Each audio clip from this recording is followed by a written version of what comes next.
Hello guys, আমি ব্রততী ব্যানার্জি আর আজকে আমি নতুন চলে এসেছি একটা নতুন ভিডিও। কথা তো আজকে একটা ব্যাগের ওপরে একটা রঙের ডিজাইন করা ছিল আর কি। তো ডিজাইনটা আমি নিজেই আগে থেকে তুলে রেখেছিলাম। তো আঁকার সেই ভিডিওটা আমার আপাতত ফোনে ছিল না, তো দেওয়া সম্ভব হয়নি। তো এইটা একটা সানফ্লাওয়ার, অনেকগুলো সানফ্লাওয়ার আছে এটাতে, ছবিটাতে একটা প্রজাপতিও ছোট্ট করে একটা সাইডে আঁকা আছে। পরপর কী কী করেছি দেখাচ্ছি গাইস আপনাদের সবাইকে। তো এখানটাতে ফার্স্টে এটা আমি শুধু ফ্যাব্রিকে করিনি, এটা অ্যাক্রিলিক কালারেই রঙটা করা, মানে ধুলে উঠে যাবে আর কি। মানে এমনি ধোয়াধুয়ি করার জন্য তো পারপাসে বানাইনি, যে পরে ধোবো যাতে অনেক ভালো রং দিয়ে করি আর কি। আর ইচ্ছা হয়েছিল তাই করতে বসেছিলাম আর কি। তো একের পর এক এরকম করে এখন এই এখনও পাতাটা বাকি, এই ডালটা কমপ্লিট করলাম। এরপরে আমার একটা নামও লিখেছিলাম পাশ থেকে। তো অ্যাকচুয়ালি এই ভিডিওটা অনেক পুরনো, তো ভাবলাম আপনাদের সাথে সবাইকে একটু শেয়ার করে দিই যে মাঝে মাঝে এইসব কাজ আমি করি।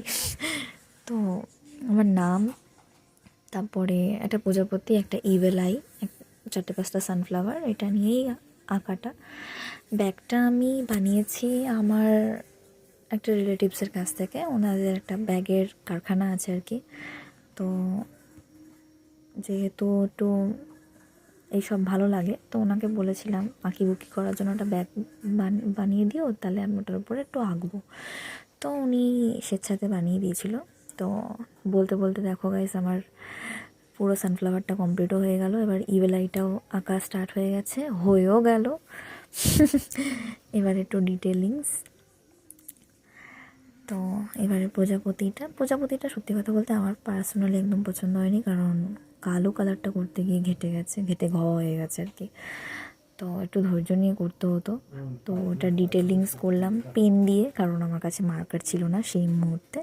আর আমার কথা হচ্ছে যে আমি খুব তাড়াতাড়ি কাজ করে ফেলবো, আমার সময় দিতে কোনো জিনিসের প্রতি ভালো লাগে না, ঝটাপট করতে হয়। তো that is the result guys. ভিডিওটা যদি ভালো লেগে থাকে তাহলে আমার চ্যানেলটাকে একটা সাবস্ক্রাইব করে দেবেন। যারা ইনস্টাগ্রাম বা ফেসবুক থেকে দেখছেন তারা আমার চ্যানেলটাকে ফলো করে একটা লাইক দিয়ে আমার পাশে থাকবেন। Thank you.